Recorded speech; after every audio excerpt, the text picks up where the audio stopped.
puntahan po natin itong pagharap ni self-confessed DDS ito, si Arturo Las Cañas by video.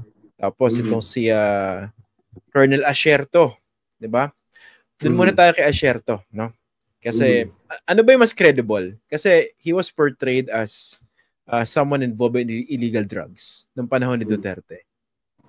Pero isang portrayal naman, siya yung nag-expose nung links ni Duterte kay Michael Yang at saka sa illegal drugs. Ano po ba yung mas credible dito?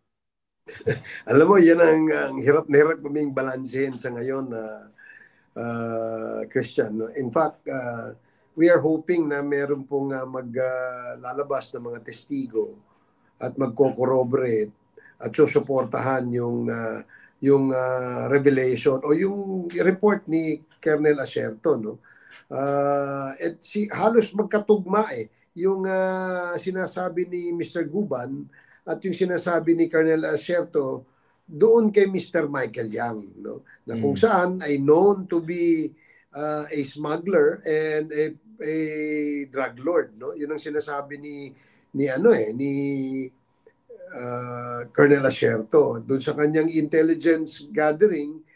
He made the report at pinasa niya ito sa mga otoridad dito sa dating Chief PNP, kay Senator Bato de la Rosa. Pinasa rin niya din ito kay sabi niya kay former PIDEA Director General Aaron Aquino, Wilkins Villanueva. Marami siyang pinagpasahan Albayalde raw, nakakuha rin. Yeah, Oscar Albayalde, but wala hong action. Walang kaya nga ito yun ang aming isang gustong hanapan ng pwedeng mag-corroborate. Kasi kung walang magko-corroborate, it will remain just a statement coming from him. And when we write our committee report, we will definitely state that walang corroboration ito. And there must be there could be a necessity na dapat magkaroon pa ng malalim na investigasyon tungkol dito sa information na ito. Yun. Opo.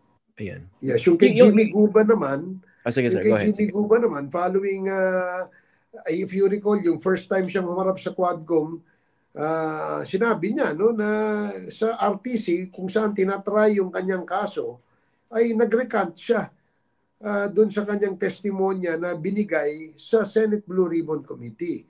At ang ni-recant niya doon ay yung pagkakadawit niya kay Colonel Asierto.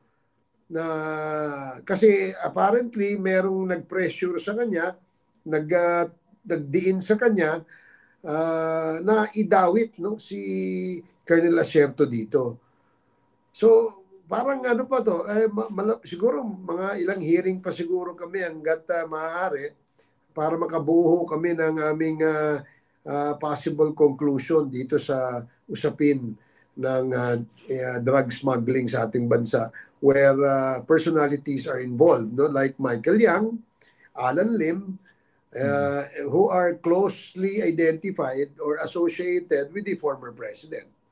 Nagkakataon na idudugtong nila doon sa Davao for one reason or the other, hindi mo naman namin tinitingnan kung saan yan ang amin tinitingnan ay yung mga personalidad. Itong controversial report ni Asierto kung saan binaliktad daw siya dahil nilink niya itong si Michael Yang at saka itong si Alan Lim, di ba? Tapos nadikit din, of course, si Duterte na kumbaga inilarawan siya bilang isang protector ni Michael Yang. Meron po ba kayong kopya ng report na ito? Meron, meron kaming copy niyan. Meron din kaming soft copy niyan ang alam ko kasi ginagamit yan. If you notice that in the committee hearings, meron kaming mga pictures na pinapadala. Iyan po ay galing po sa kanya. Okay. Yung finalash kahapon sa kanya. Pero sabi niya, meron pa rin siyang pwedeng i-submit sa amin. Kasi tanong namin sa kanya, yung bang Dumoy in Davao raid doon sa isang Shabu laboratory, meron bang report yun, at tinanong namin ang PIDEA kasi it was a joint operation ng PIDEA at PNP, Ang PIDEA noon ay si General Wilkins Villanueva at yung sa PNP side naman ay siya, si Colonel Asierto. Sabi niya, yes, meron ho akong report dyan. Pero nung chinek namin sa PIDEA records, wala akong kopya ang report. I don't know, for some reason, bakit walang report doon? This was a very big achievement, no? Doon sa side ng PNP at PIDEA dahil isang clandestine shabu laboratory ito na nasirado nila. Meron pong napatay dito na ilang Chinese. Merong nahuling buhay and apparently napakawalan. I don't know, no? That's why we want to dig deeper dito dahil yan mga information na yan ay galing kay Colonel Asierto. Okay, indeed, no? Medyo napapaisip din po ako, no? Kasi yung mga sinabi ni Asierto, some of them basically were corroborated, if I'm not mistaken, by Arturo Las Cañas. In particular, yung Michael Yang, hindi po ba? Tapos, ito naman, binabanggit nyo yung kay Wilkins Villanueva at kay Asierto. I think magkaklase po sila sa PMA, no? Tama po ba? That's Tapos, correct, nagkaroon ng joint operation doon sa binabanggit nyo sa Dumoy. Pero doon sa bahagi ng pagdinig nyo, di ba sinasabi ni Wilkins, yung lumabas, he cleared Michael Yang at that time. Tama po ba? Yes. Totoo yun. No? He cleared Michael Yang. Ang tanong ko, bakit sa ganito kalaking issue, ganito kalaking personalidad supposedly, bakit hindi siya lumabas sa PIDEA under Wilkins Villanueva? Tumatakbo rin ba sa isip ninyo yan? Hindi, totoo, no? Yan din ang nasa isipan namin, no? Na ngayon na merong mga possible links and proof, no? Na nakikita namin, nasisilip namin na merong kinalaman si Michael Yang sa usapin sa droga, no? Bakit na-clear ito noon, no? Bakit hindi ito nilabas noon?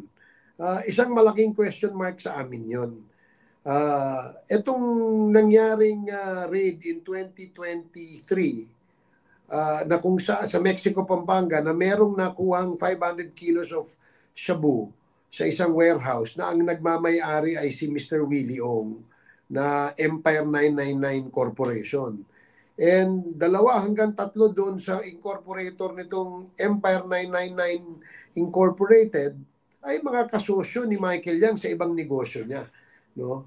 So maaring with that, no, merong interlocking incorporator sila. Ang isa warehouse na may droga, ang isa kunyari ay isang construction company or estate holdings company na may kinalaman yung incorporator na mayroong droga.